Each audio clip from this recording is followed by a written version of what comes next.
So, ayan, may nag-comment. Sabi niya, pag itong dalawang ito naghiwalay, tahimik to bigla. Alam nyo guys, mahal ko naman yung asawa ko.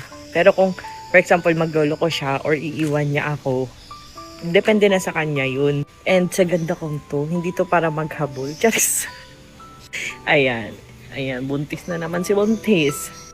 Ayun, so, syempre, kasal kaming dalawa. Ayan o, 2 beses. Ganun. And kahit na maghiwalay kami, mag-asawa pa rin kami.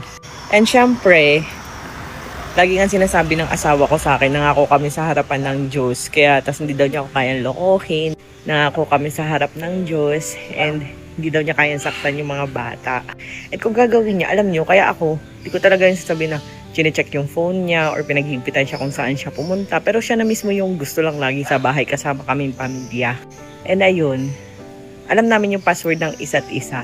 Pero alam nyo, mas ano siya sa akin, mas lagi niya iniisip na ako yung may kausap. Kaya chine-check daw niya ako CCTV ko, nakangiti ako pag may kausap, baka may iba na ako pinakausap. Sabi ko nga sa kanya, makakaasa siya sa akin na hindi ako ganong klaseng babae. Sa kanya lang kakalembang. Charis!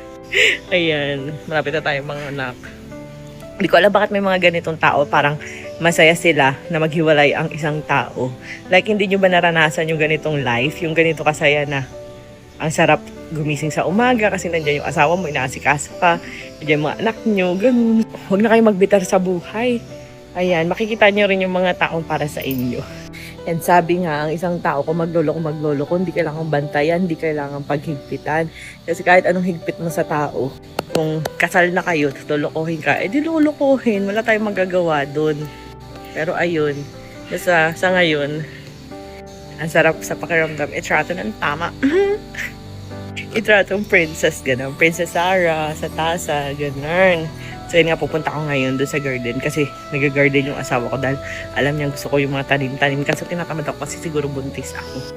Sa 5 years namin, simula nung nakikipaghiwalay ako nung mag-jowa pa lang kami, never siya pumayag. Siguro mga 3 to 5 times ako nakikipaghiwalay. Tapos sabi niya pa sa akin bakit mo ko lagi tinataboy?